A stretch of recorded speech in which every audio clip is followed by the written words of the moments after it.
Yakub melanjutkan perjalanannya, lalu bertemulah malaikat-malaikat Allah dengan dia. Ketika Yakub melihat mereka, berkatalah ia, "Ini bala tentara Allah." Sebab itu dinamainyalah tempat itu Mahanaim.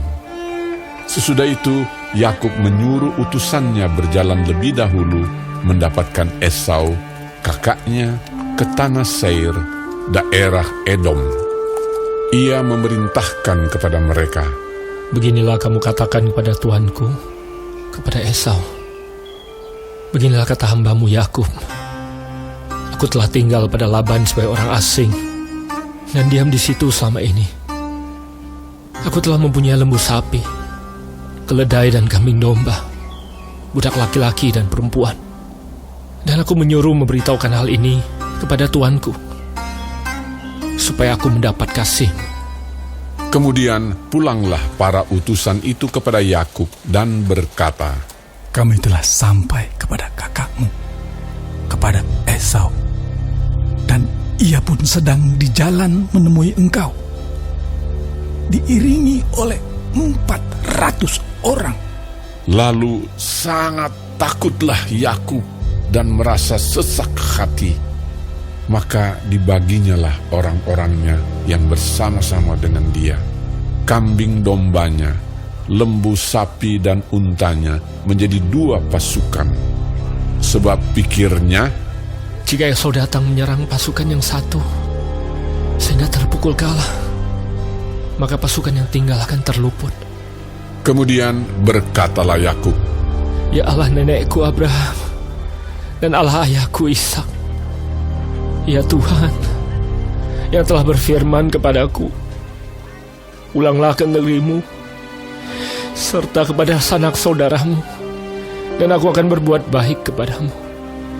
Sekali-kali aku tidak layak untuk menerima segala kasih dan kesetiaan yang kau tunjukkan kepada hambamu ini. Sebab aku membawa hanya tongkatku ini waktu aku menyeberangi sungai Yordan ini, tetapi sekarang telah menjadi 2 pasukan. Lepaskanlah kiranya aku dari tangan kakakku, dari tangan Esau, sebab aku takut kepadanya. Jangan-jangan ia datang membunuh aku, juga ibu-ibu dengan anak-anaknya. Bukankah engkau telah berfirman, tentu aku akan berbuat baik kepadamu dan menjadikan keturunanmu sebagai pasir di laut, yang karena banyaknya tidak dapat dihitung. lalu bermalamlah ia di sana pada malam itu.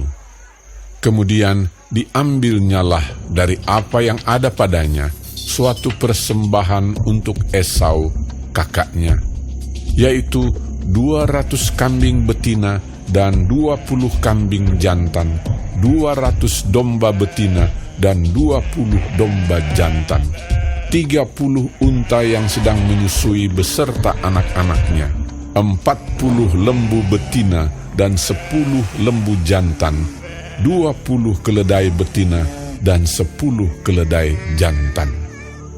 Diserahkannyalah semuanya itu kepada budak-budaknya untuk dijaga, tiap-tiap kumpulan tersendiri, dan ia berkata kepada mereka, Berjalanlah kamu lebih dahulu, dan jagalah supaya ada jarak antara kumpulan yang satu dengan kumpulan yang lain.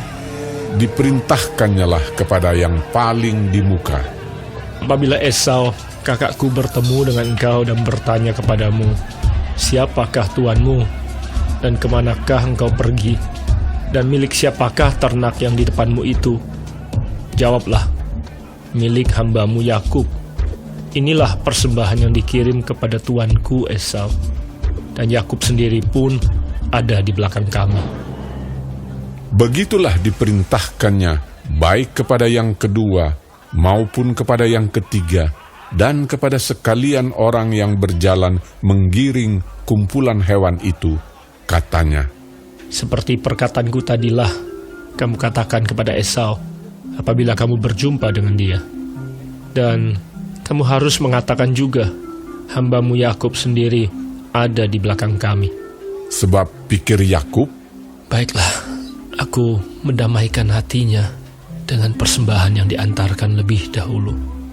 Kemudian barulah aku akan melihat mukanya. Mungkin ia akan menerima aku dengan baik. Jadi persembahan itu diantarkan lebih dahulu, tetapi ia sendiri bermalam pada malam itu di tempat perkemahannya. Pada malam itu Yakub bangun dan ia membawa kedua istrinya, kedua budaknya perempuan dan ke-11 anaknya, dan menyeberang di tempat penyeberangan sungai Yabok. Sesudah ia menyeberangkan mereka, ia menyeberangkan juga segala miliknya.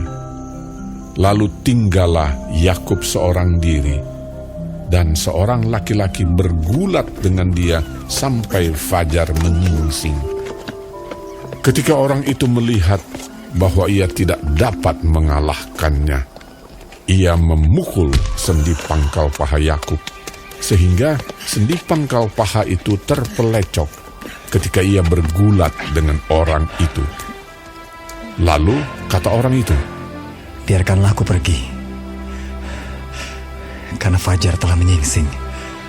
Sahut Yakub, Aku tidak akan membiarkan kau pergi jika kau tidak memberkati aku. bertanyalah orang itu kepadanya. "Siapakah namamu?" Sahutnya. Yakub. Lalu kata orang itu, "Namamu tidak akan disebutkan lagi Yakub, tetapi Israel. Sebab engkau telah bergumul melawan Allah dan manusia, dan engkau menang." bertanyalah Yakub, Katakanlah juga namamu. tetapi sahutnya. "Mengapa engkau menanyakan namaku?" Lalu diberkatinyalah Yakub di situ. Yakub menamai tempat itu Peniel, sebab katanya, Aku telah melihat Allah berhadapan muka, tetapi nyawaku tertolong. lalu tampaklah kepadanya matahari terbit ketika ia telah melewati Peniel, dan Yakub pincang karena pangkal pahanya.